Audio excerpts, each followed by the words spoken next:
국어의 문장 성분에 대해서 알아보도록 하겠습니다.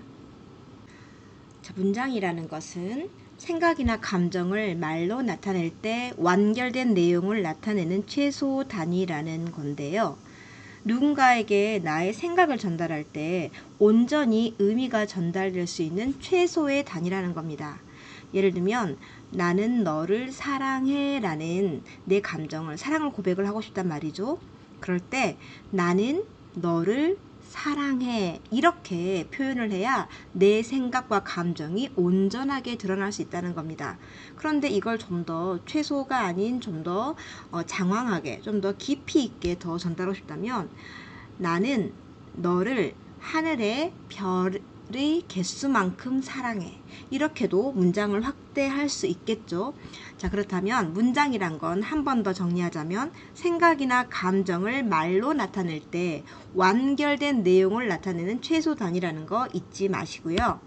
자, 문장은 문장으로 성립되기 위해서 세 가지 조건이 필수로 갖추고 있는데요. 먼저 첫째, 반드시 주어와 서술어를 갖추고 있습니다.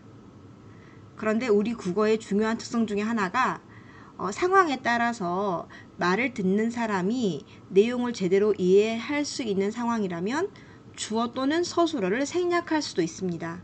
이때 생략한다라는 건 없다는 게 아니라 전달된다란 전제 하에서 생략할 수 있다는 겁니다. 없는 건 아닙니다. 반드시 문장이란 나의 생각을 최소 전달하는데 꼭 필요한 주어와 서술어를 꼭 갖춰야 합니다. 그리고 문장으로 성립되기 위해서는 반드시 문장이 끝났다라는 표지를 적어줘야 됩니다. 주로 마침표, 물음표, 느낌표와 같은 문장이 끝났음을 보여주는 문장 기호를 적어줘야 합니다.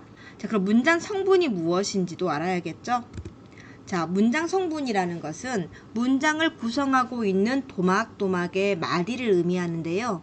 문장을 구성하는 요소이자 일정한 문법적 기능을 하는 부분이라는 겁니다.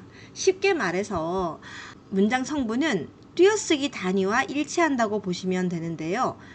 나는 너를 사랑해 라는 문장이 있다면 나는 너를 사랑해 이렇게 세 도막으로 나뉘죠. 이게 바로 이 문장은 세 성분으로 구성되어 있고 세 어절이라고 보시면 되는 겁니다. 자, 문장의 어절들이 하는 일이라고 보면 되는데요. 방금 나는 너를 사랑해 라는 문장에서 나는 이라는 어절은 이 문장의 주어의 역할을 하고요. 사랑해 라는 어절은 이 문장을 끝마쳐주는 서술어의 역할을 하고 있고요. 이 너를이라는 어절은 사랑의 대상이 되는 목적어의 역할을 한다고 보시면 됩니다. 정리하자면 문장 성분은 문장을 구성하는 도막도막의 마디로서 그 도막도막의 마디들이 각 문장에서의 하는 일, 역할이라고 생각하시면 되겠습니다. 여기 아름다운 여인이 있습니다. 이 여인의 이름은 김미혜라고 합니다. 자, 이름은 김미혜이고요. 학교에서 아이들을 가르치는 국어 선생님입니다. 그렇기 때문에 학교에 오면 김미혜라는 여인에게 모두들 선생님이라고 부릅니다. 하지만 김미혜라는 사람이 집으로 돌아가면 김미혜는 선생님이 아니죠. 자, 집에서 나를 기다리고 있는 사람은 나의 아이와 남편입니다. 따라서 나는 집에서 나의 아이는 나에게 엄마라고 부르고 저의 남편은 여봉봉이라고 부릅니다. 여러분, 이게 바로 나의 역할에 따라서 나를 부르는 이름인 것입니다. 자, 여기서 절대 변하지 않는 건 김미애라는 존재 자체입니다. 하지만 김미애라는 존재가 학교에 가서 아이들을 가르치면 선생님이 되고 집에 돌아가서 아이를 돌보면 엄마가 되고 인생의 반려자 남편에게는 여보가 되는 것입니다. 이게 바로 그 역할에 따른 나를 부르는 이름이겠죠. 이걸 문장에서 놓고 본다면 바로 문장 성분에 해당한다고 보시면 되겠습니다. 결국에는 똑같은 단어라고 하더라도 그 단어가 문장 속에 들어가 어떤 일을 하느냐에 따라서 역할이 달라지고 따라서 문장 성분이 달라진다라는 말인데요. 어떻게 기능하는가에 따라 달라진다는 말씀이겠죠.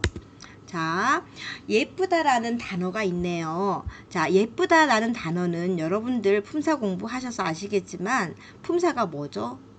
품사는 바로 어떤 상태나 성질을 나타내는 말이기 때문에 형용사입니다. 하지만 이게 문장에서 성분으로 쓰일 때는 반드시 하나의 성분으로만 쓰이지 않습니다. 어떤 역할이냐에 따라서 서술어가 되기도 하고 또는 관용어가 되기도 하고 부사어가 되기도 합니다. 예쁜 학생이 말을 예쁘게 하네 라는 문장이 있습니다. 자, 여기서 예쁜 학생이 말을 예쁘게 하네 라는 건 문장인 이유가 어떠한 생각을 완전하게 전달하고 있죠. 그렇다면 항상 갖춰야 될 거 주어 서술어를 찾아볼까요? 이 문장의 주어는 학생이겠습니다. 그리고 서술어는 하네이겠죠. 동사이죠. 그렇다면 나머지 것들은 어떤 것들인지 한번 찾아볼게요. 주어와 서술어를 찾았습니다. 예쁜, 이 예쁜은 뒤에 나오는 주어인 학생을 수식합니다. 어떤 학생? 예쁜 학생. 학생은 당연히 품사는 명사이죠. 이러한 명사인 학생을 수식하는 예쁜은 품사가 형용사이지만 문장에서의 역할은 뒤에 나오는 체언인 학생을 수식하기 때문에 관형어가 되는 거고요. 예쁘게 하네에서 예쁘게는 뒤에 나오는 서술어, 즉 동사 하네를 수식하기 때문에 이것은 품사는 형용사이지만 문장에서의 역할은 수식이기 때문에 얘는 부사어가 되겠습니다. 이렇듯 나는 그냥 나인데 하는 일에 따라서 여러 이름으로 불리듯이 단어도 하는 일에 따라서 주어, 목적어, 보어, 서술어, 관용어, 부사어, 독립어로 각각 다르게 불리기도 합니다. 자, 문장 성분 한번 선생님이랑 함께 분석해 보도록 하겠습니다. 동생이 밥을 많이 먹었다. 자, 이 문장 어절 한번 알아볼까요? 몇 어절입니까? 동생이 밥을 많이 먹었다. 몇 덩어리? 4도막이 나뉘었기 때문에 4어절로 구성되어 있는 문장입니다. 자, 어절별로 문장의 역할, 성분이 결정됩니다.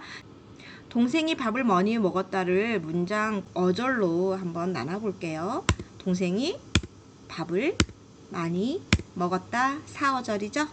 자, 그러면 동생이는 이 문장에서 누가에 해당합니다. 자, 밥은 무엇을에 해당하겠고요.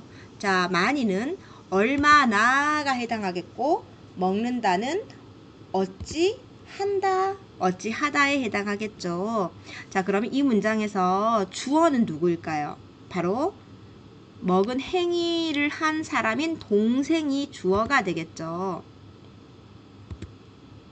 그렇다면 동생이 먹은 대상이 무엇인가요? 밥이죠. 그래서 밥은 목적어가 되겠고요. 자, 많이는 서술어인 먹었다의 양을 얘기하고 있잖아요. 그래서 얘는 부사어가 되겠고요. 어찌하다에 해당하는 먹었다는 서술어인데요.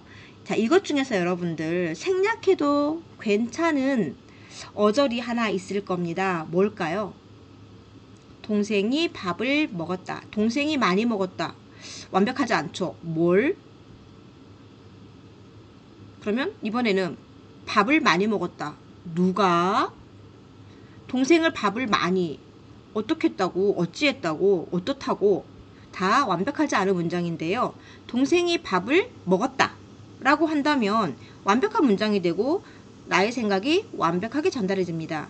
많이라는 부사어는 먹었다를 수식해주는 기능을 하기 때문에 이 많이가 들어가면 문장이 좀 더 풍요로워지고 정보가 더 많아지긴 하지만 여기서 많이는 생략해도 이 문장이 성립하는데 별 영향을 끼치지 않습니다.